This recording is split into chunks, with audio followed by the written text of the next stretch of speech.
right. So when I found out Michael had talked to me a few weeks ago and said, look, I'm going to be out this week. I need you to cover for me. I was like, okay, well, great. And then I thought about it. I was like, okay, well, now our preaching is kind of coinciding with our discipleship study that you guys, some of y'all are reading during the week. And we're kind of, we're preaching on the same subject that you're studying in your small groups during the week. And so I was like, okay, well, I know what that is. Let me go flip real quick to the actual week that I'm going to be teaching or preaching, and let me see what the subject is. And so I flipped to it real quick, and I look at it, and I mean, my heart sunk. I'm like, oh my gosh, Ecclesiastes. I don't know if you've read Ecclesiastes, and I don't mean to be, but if you read Ecclesiastes, it is a tough one to plow through sometimes. You're like, what is this guy talking about? Like, it's all like, whoa, like the life is ending quickly, and it's all over, and it's just a puff of smoke, and it's just, you're going to die, and it can be very depressing. It really can. And I understand, look, I'm making light of it, but there's a purpose in it, and I think we can see that if you read the whole thing, you'll kind of get a glimpse of what he kind of comes to a main conclusion that we'll talk about in the end of the book, and it makes a lot of sense. But I didn't want to teach it at all. So I kept looking at it, and it's like a specific part of Ecclesiastes, so I'm like reading that part. I read it again, and I'm like, oh my gosh, wait a second. We're honoring our graduating seniors on this Sunday, and this particular passage is talking about our youth and talking about enjoying our youth and the time that we have when we're young. And I thought, oh my gosh, this actually fits perfectly with what we are going to be doing this morning and honoring our students. And so a lot of what I want to say this morning is geared toward a younger generation. It is, just by nature of the text itself. But I think if everyone listens, I think there's parts in here that's going to connect with every age, no matter where you're at in the building, in the room this morning. And so it's a longer. It's not the way I like teaching something shorter and explaining it and all that, but this is a little bit different for me, so I'm hoping it lands well with everyone and it connects in some way, shape, or form. But with that being said, the title of the message is Enjoy Your Youth, asterisk. There's an asterisk on there, right? There's enjoy your youth, and there's an asterisk. That's like, okay, that means there's a footnote, or there's more to the story, or there's a caveat, and there really is. Like, there's this, you'll see in the scripture, there is this idea that when you're young, life is meant to be enjoyed. It really is. But it's meant to be enjoyed in the context of bringing honor and glory to the Lord in your life as well.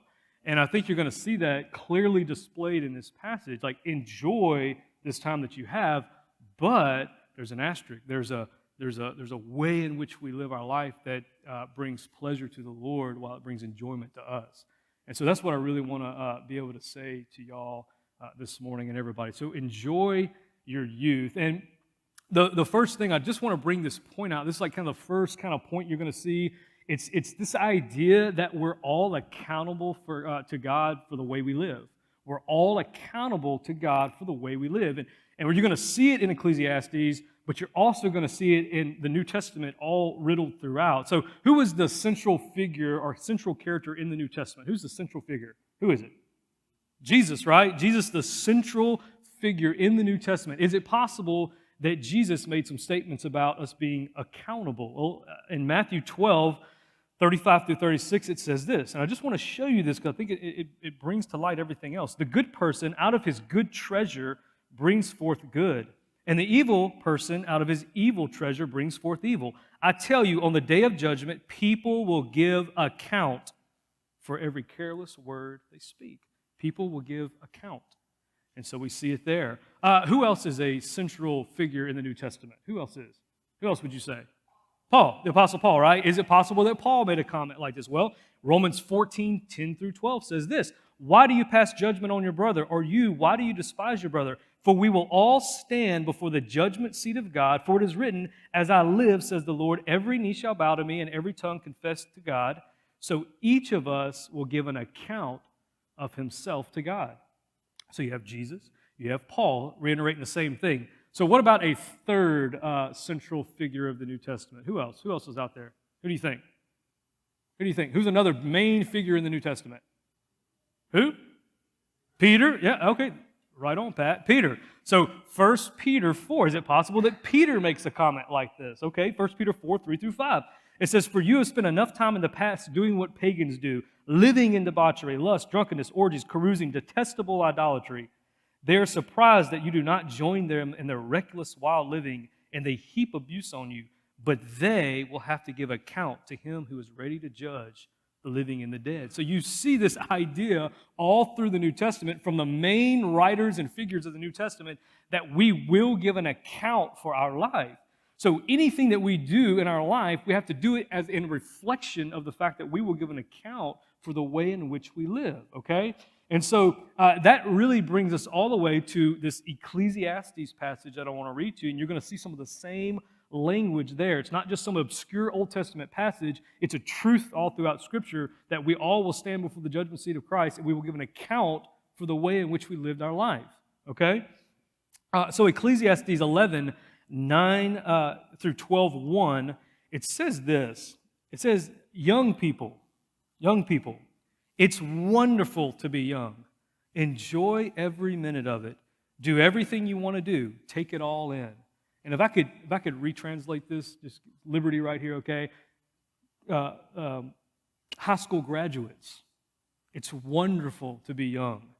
Enjoy every minute of these last weeks of your graduating days. Enjoy high school graduation. Enjoy your graduation party. Enjoy your senior trip. Enjoy the next few months of this summer where you're kind of free and stuff like that. Enjoy the next few years of your college days. Enjoy all those things. But remember, you must give an account to God for everything you do. So refuse to worry and keep your body healthy. But remember that youth with a whole life before you is meaningless. A better translation is fleeting. It's like smoke. It's here one minute, it's gone the next. That youth with a whole life before you is fleeting. Don't let the excitement of youth cause you to forget your Creator. Honor Him in your youth before you grow old and say, life is not pleasant anymore. So 2 takeaways from just that one little passage right there. We'll just pause right here. 2 takeaways from that. And the first one is this, and I really believe this. The days of your youth are meant to be enjoyed. They really, really are. He says it clearly in verse 9. Young people, it's wonderful to be young. Enjoy every minute. Do everything you want to do. Like you're young. Enjoy this time. And so think about it like this. It's just really practical things. You're only young once. So out of your entire lifespan, there's only a few years where you can physically do the things that you want to do. Think about that. You're at this point in your life, over the next maybe decade, you're physically at the tip-top shape of your life. You can physically do things. Go do them. I say go do them. Okay? Out of your entire lifespan, there's only a few years when you're old enough to make your own decisions, but you're young enough to not have the responsibilities of being an adult. I mean, how incredible is that? You're old enough to make your own decisions, but you're still young enough to not have these incredible responsibilities of adulthood. Pretty crazy. All right, out of your entire lifespan, there's only a few years where you can get away with eating pretty much whatever you want. That's it. I mean, now look, you got to watch that Freshman 15, but I'm just saying that's true. Your metabolism is higher than it's ever going to be right now. Okay, that's nice. Okay, out of your entire lifespan, there's only a few years where you can stay up to the wee hours of the morning and totally be fine the next day. You see that? See, I have a good friend, my good friend Corey Bush, okay? 8:30 is pushing it for him. That day's going to come for you too. Like 8:30, where's Corey? Is he in there? Yeah, Corey. 8:30, Corey, he was just telling me this morning how Tracy was wanting to watch some movie the other night. He's like, I got to go to bed. So he's just, that's just the way it is, right? I'm getting there too, buddy.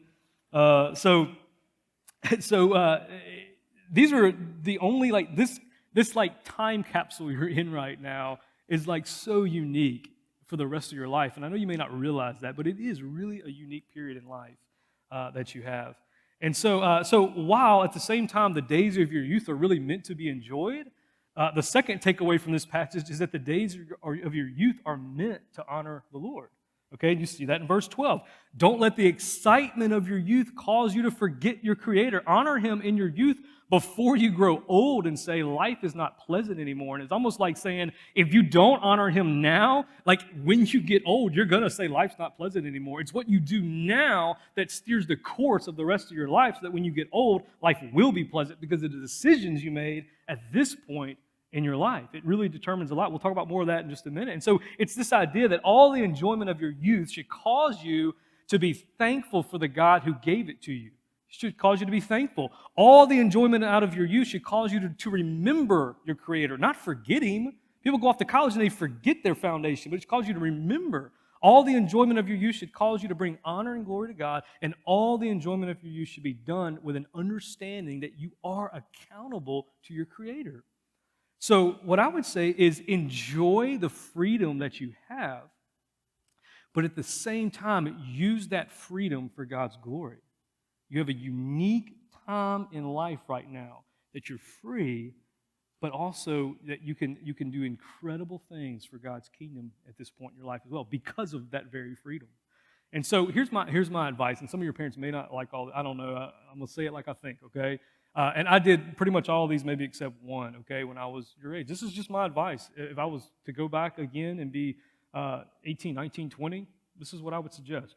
My advice to you, number one, enjoy all the pizza and ice cream while you can, okay? Those days will leave you quickly, okay? Enjoy it. Stay up till 3 in the morning laughing with friends. That's important. I think that's fun. Take off school or work and go to the beach. Don't be so serious. Go to the beach. Go west and climb the Rocky Mountains in summer. I wish I'd have done that. That's the one thing on this list that I didn't do till I was older. Go west. Go climb the Rocky Mountains in summer. You'll never regret that decision. Go to a theme park and ride every ride you can possibly ride. But what about these? Take off school and work and go on a mission trip. Go on a mission trip. Invest your time in someone younger than you. You'll never regret that decision. Serve at a summer camp one year. Serve at a summer camp. Discover how God has gifted you. Discover how God has gifted you. You have a unique time in life where you can begin to dive deep into some of those things. And the last one is use your freedom to grow closer to Christ than you've ever been. You have a unique opportunity right now to experience these things on this. So that's my advice to you. That's my advice. Enjoy your youth, but at the same time, remember, in that freedom, you're accountable to the Lord. And so that's the first little part of the passage there. And then we get into this next part. And this is the second point. This is where it kind of maybe connects to all of us a little more. And the point is this. We're all getting old, and it happens faster than you think.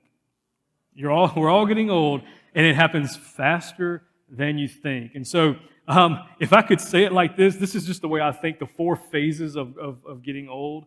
And when I read the word "it," you plug in whatever applies to you, okay? However it applies to you.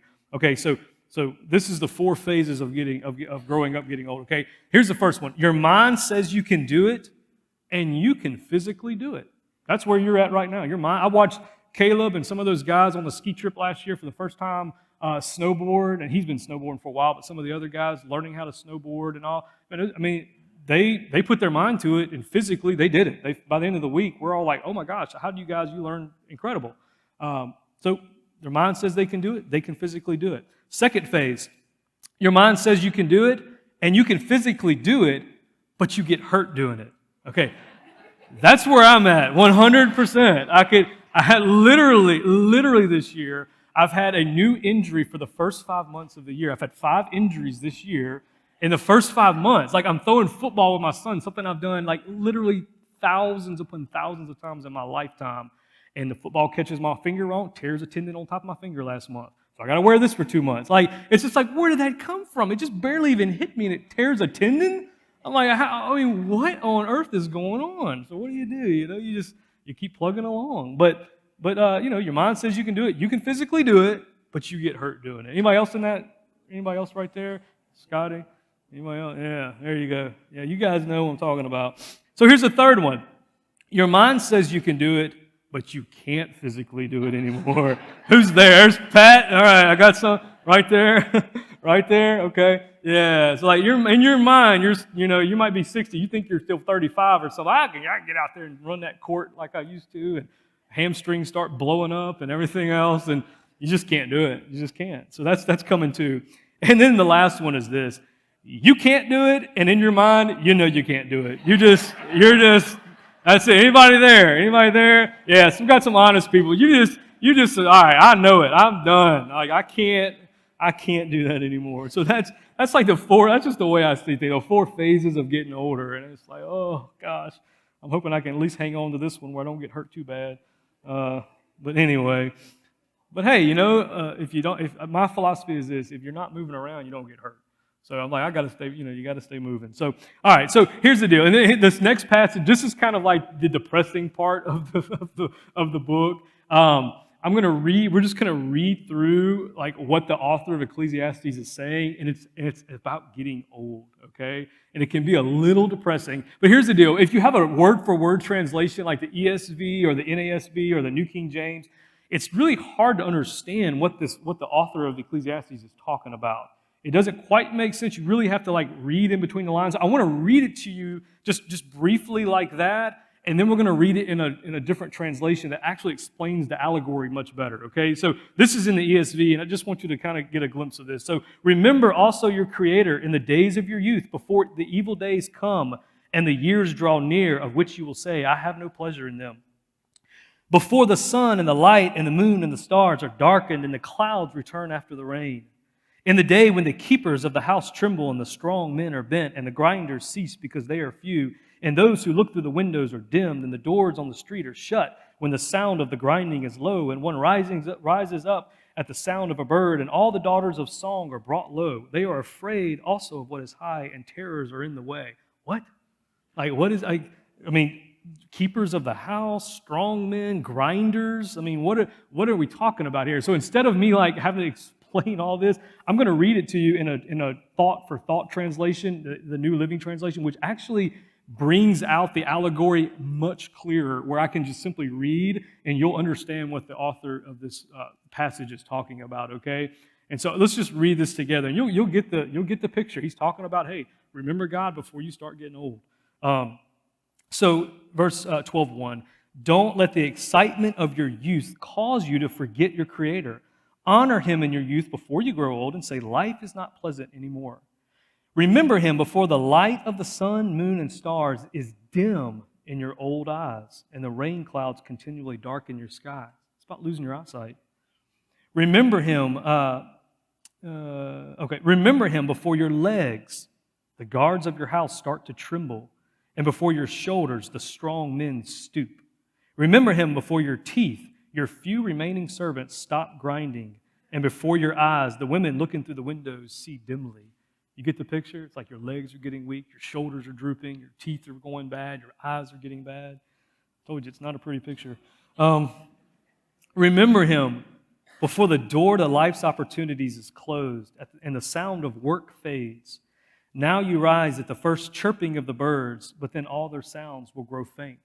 It's like the idea, like when you get older, it's like you can't hear as good, but you wake up I've talked to people like that. You just wake up for no reason, and it's like you wake up at the first chirping of the birds because you just can't sleep anymore, but then you can't hear the birds chirp because your ears are going bad. It's that picture. I mean, that's what he's describing. That's what he's describing. You rise at the first chirping of the birds early in the morning, but then all their sounds will grow faint. Remember Him before you become fearful of falling and worry about danger in the streets. Before your hair turns white like an almond tree in bloom, and you drag along, I love this one, and you drag along without the energy like a dying grasshopper. I was like, man, that one's rough, okay? It's funny. And the caperberry no longer inspires sexual desire. Remember Him before you near the grave, your everlasting home, when the mourners will weep at your funeral. Yes, remember your Creator now while you are young, before the silver cord of life snaps and the golden bowl is broken. Don't wait until the water jar is smashed at the spring and the pulley is broken at the well. It's just allegory there for death. For then the dust will return to the earth and the spirit will return to God who gave it. So what is the big takeaway from this passage? The big takeaway is this, in this section right here. We're only given a certain amount of time here on earth. We're all getting old, and it happens faster than you think. And the question is this, are you making the most of it? Are you making the most of the time you have? Whatever stage, whatever age you're at right now, are you living by faith, remembering the Lord in everything you do? Are you making your life count? See, the decisions that you guys make in your youth will often affect the course of the rest of your life. If you consider yourself young, God has given you the years of your youth to actually make a difference in the world around you. He's given you these years to make a difference. And so what you're supposed to do is you're supposed to use these formative years of your life that really directs the rest of your years. You're supposed to use these years of your life to build a foundation for the rest of your life. This is the foundational years of your life. So that when you're 40, 60, 80, you can look back and you can say, you know what? I didn't waste my life away. I didn't waste my life. I'm living with like eternity in mind. I'm living with this idea that I want to glorify God for my earthly life so that when I stand before Him and I give an account, He'll say, well done, thy good and faithful servant. And so maybe you're out here this morning and you're 40, 60, or 80, and you look back and you say, my gosh, I've wasted a lot of my life. And I just would say this, it's never too late to turn that around. It's never too late to shift and say, you know what? I'm tired of wasting my life away and just being caught up in the world and caught up in the rat race. And I need to just stop and say, you know what, God, I want to dive in more into who you are, and I want to understand who you are, and I want to live for you so that my life counts. Even you think about the thief on the cross, like in his dying breath, like he had wasted his entire life, but at the end of his life, he confesses that Jesus is Lord. And we've been talking about him for the last 2,000 years. We've been telling his story. So whatever age, whether you're 20, 40, 60, 80 in here, I just say start now. You can look back with all the regret that you have, and that's fine, and you can sit in that. Or you can say, you know what, I'm going to turn a corner, and the rest of my life is going to matter. What I do, what I say, what I think, the way I serve people, the way I serve the Lord, it's going to matter. It's going to count for something, and I'm not going to waste it away. I'm not going to waste it away. And that's really the kind of final point we want to make out of this lengthy passage. But it's this: we're all called to honor God. We're all called. So we want to enjoy our youth. We're going to be accountable to God. We're all getting old, and it's happening fast. And so along that journey, we want to honor the Lord in everything we do. And so that's the final closing statement of the entire book of Ecclesiastes. The author summarizes everything. And this is what he says. This is in 12 verse 8. It should be on the screen, maybe in your notes as well. It says, everything is meaningless, says the teacher, completely meaningless. Fleeting, think that term, fleeting. It's here one minute, it's gone the next. Keep this in mind. The teacher was considered wise, and he taught the people everything he knew. He listened carefully to many proverbs, studying and classifying them. The teacher sought to find just the right words to express truths clearly. The words of the wise are like cattle prods, painful but helpful. Some of these words might be painful to you, but helpful. Their collected sayings are like a nail-studded stick, which the shepherd drives the sheep. There's a purpose in that, right? It's tough and it's painful, but it steers the sheep in the right direction. And he says this, but my child, let me give you some further advice. Be careful. Your students will love this part. Be careful, for writing books is endless, and much study wears you out. Wears you out. So much study does wear you out. But and then he says this, that's the whole story. Here now is my final conclusion. Fear God and obey His commands, for this is everyone's duty.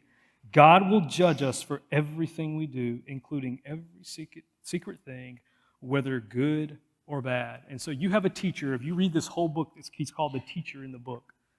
You have a teacher who, if you read the book, experimented with every earthly pleasure imaginable. Every earthly pleasure this teacher experimented with, trying to find the meaning of life, trying to understand the direction he's supposed to go. And he, not only that, he also interviewed people, and he talked to different people, and tell me about life. And so he went through the whole gamut, his entire life, of trying to discover this. And so at the end, as an older man, he kind of wraps up his entire life with this profound statement that what really mattered in life was to fear God, which respect, reverence, worship God, and obey His commandments. That's what this whole life is about, fearing God and obeying His commandments, honoring Him with your life. And it starts now. And we even see this. We see this in the New Testament as well. The Apostle Paul wrote in Colossians 3. He writes this statement, which could be a theme for many of you if you made it a theme of your life. And whatever you do in word or deed, so whatever, think about that, word or deed, whatever you do everything in the name of the Lord Jesus, giving thanks to God the Father through Him. So whatever you do in this life, whether you're in ministry, whether you're a teacher, whether you're a plant worker, whether you travel, whether you go to college, whether you don't, do everything to bring honor and glory and give thanks to the Lord Jesus. So here's what I would say to you, graduates. Whether you go to school or go to work, do it to honor Jesus. Whether you live at home or you live away, live to honor Jesus. Whether you get married young or you stay single for a while, live to honor Jesus. In all of your decision-making and freedom, whatever you do it to bring honor and glory to Christ. It will set the stage for the rest of the remaining years that you have on this earth. It will set the standard and it will set the stage for your life. And here's what I kind of wrap up. Here's what concerns me. I'm just going to be real talk, okay? Real talk. Here's what concerns me. What you see today, you see this alarming trend of students who are running from the church and running from their faith. Deconstructing their faith is a buzzword now. There's a recent study, I think we have on the screen as well. It's Lifeway did this study a few years ago. It's called Church Dropouts. Reasons young adults stay or go between the ages of 18 and 22. This is what you're fixing to walk through. And here's what they found. They surveyed kids who regularly attended church up until the age of 17, okay? 66% of those students stopped attending church on a regular basis between the ages of 18 and 22. 66%. Some would say 70%. So if we had 10 graduates, 6 to 7 out of those graduates, by the time they finish college, will no longer be a part of a local church. That's just statistics, and it's been proven time and time again. And here's the deal. I'm not saying church attendance is the end-all, be-all. Like, you can have a lot of people who go to church who don't know the Lord and who could care less. They can just come to church because it's a social thing or whatever. They just show up. We see that all the time, right? But the opposite, though, is if you're really walking with Jesus, the natural overflow of your life is that you're going to want to be involved in the church because that's where your people are. That's where you're learning. That's where you're growing. That's where you're serving. That's where you're loving Jesus with the people of God. So it's a natural overflow. So there is some merit to that, although I wouldn't put much, they don't go to church, that kind of thing. But if you love Jesus and you're wanting to walk with Him, you're going to want to be a part of what the people of God are doing in the church. And so, and I can tell you this is true. These statistics are true because I can tell you, I go back 22 years or so when I was your age, and I can tell you that I did the same thing y'all did. I walked up on a stage, I had my scripture, and where I got that from. My youth pastor did it, so I started doing it. I walked up on stage, and I can tell you out of the 10 or so graduates that we had that year, I can look back or look forward 20 years later, and I can tell you that the ones who stayed consistent, whether they moved off to school or they stayed local at their local church, the ones that stayed tied into their church and consistent are the ones that are 20 years later still walking with Jesus, still raising their families, walking with Jesus, and tied into a local church.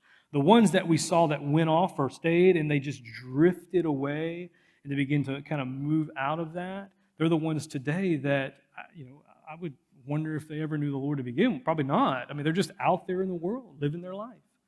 So it's a true statement. And not only that, I can tell you just for the past 6 years here doing this very thing with you guys, I can go back through the past 6 years and I can tell you the students that I see that have continued to pour into their Christian life and learn and be taught and to be discipled and disciple are the ones today that are doing that for other people that are still serving. We have, the ones who have some of our college, our leaders who were there on Wednesday nights. You can see it firsthand. You guys have grown up with some of our leaders who are still doing that. But the opposite is true as well. I can tell you the ones that we saw just kind of filter into the world. And not that we didn't try to reach out to them. We put everything out there. This is what we're doing. Come be involved. But they chose to walk away and get further and further over the last 4 or 5 years. And today, you don't see them anymore.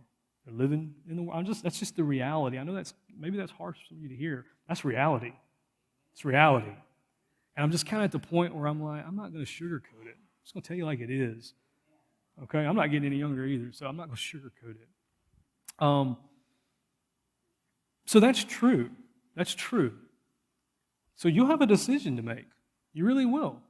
Over the next couple of years, you'll have your decision. And I can tell you this. I'm going to give you just final closing thoughts. And this is kind of a personal testimony. Because I know this is true of me. I know this message is so true of me because I lived it and I walked through it, okay? When I graduated high school, 17 when we graduated, left and went off to college 3.5 hours away. 17 years old, 3.5 hours away.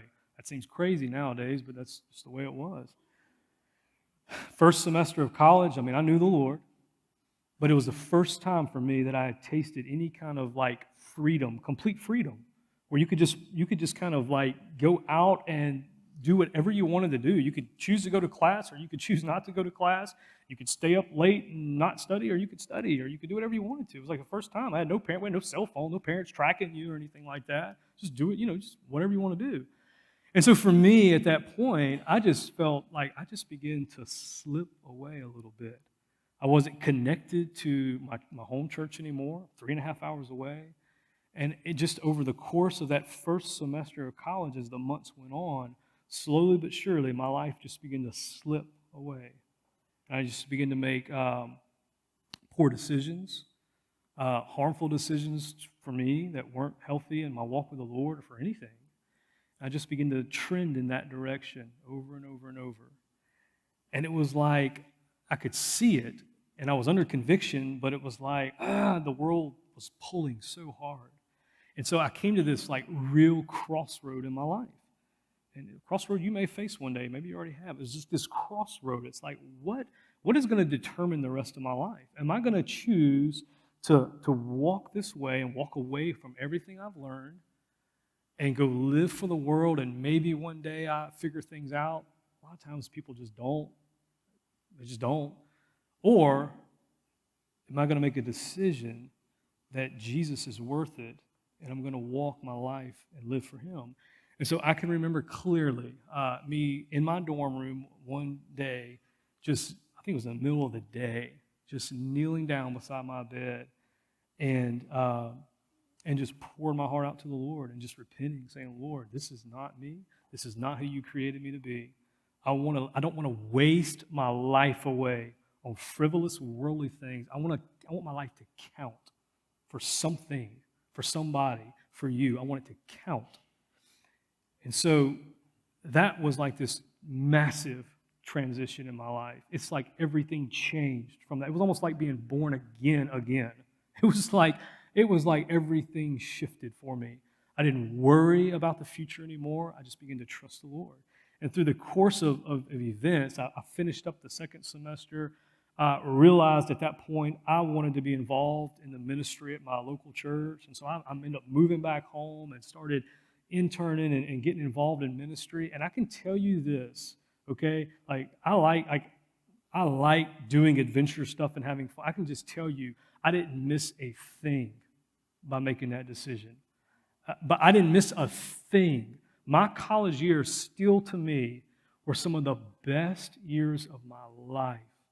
I can't tell you the amount of fun I was able to have traveling the world, doing mission trips and camp ministry and just learning, diving in and learning. I grew more in that probably 3.5 year space of time in my Christian journey than I've ever grown before. And I don't regret it. I don't regret looking back and saying, I didn't get to have my party years in college. My gosh, what? That'd have ruined me. I look back and say, those were the best years of my life. Had a blast. But it wasn't perfect, but I did it to honor the Lord and to make my life count for something. That's not saying me. I know a bunch of people who did a much better job than I did at that, okay? Much better job. They didn't even go through the time of falling away kind of thing, okay? But I just say I've lived it, and I know it's important. I know it's powerful when you make a choice to live for Jesus in these years of your life, because these years of your life will determine the course of the rest of your life most often. Most often, these years determine it. And the decisions you make now will affect your future. And so I just want to leave you with that. And think about this. Every phase of life is important, right? Every phase of life is special. I think about when I was a kid, growing up in the 80s with sugary cereal and cartoons on Saturday mornings. I mean, you couldn't beat that. That was just time of my life as a kid. Loved that. That was a special time, right? Being young and married was awesome. Being young and married was awesome. Being a new parent was like a really cool experience, being a young parent. Being a parent of teenagers is challenging, but it's fun. It really is. It's fun. We have a lot of fun. Being a grandparent, I'm not a grandparent, but being a grandparent is a joy. Being a great-grandparent is a blessing from God. Some of you know that. It's a blessing from God. But being a young adult is true freedom.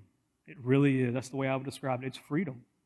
So the question is, how are you going to use that freedom that you have? Are you going to live it to be free for the world or free in Jesus Christ, enjoying every opportunity that you have while you're young to eat pizza and go travel and go to the beach and have fun, but doing it with the mind that you're honoring the Lord in your life at the same time? That's my challenge to you guys. And really for the rest of us, again, it goes back to whether you're 20, 40, 60, or 80. What are you going to do with the remaining years of your life? Are they going to count for anything at all? Or are they just going to be run-of-the-mill? I don't know. That's for you to decide, for you to think about and ponder.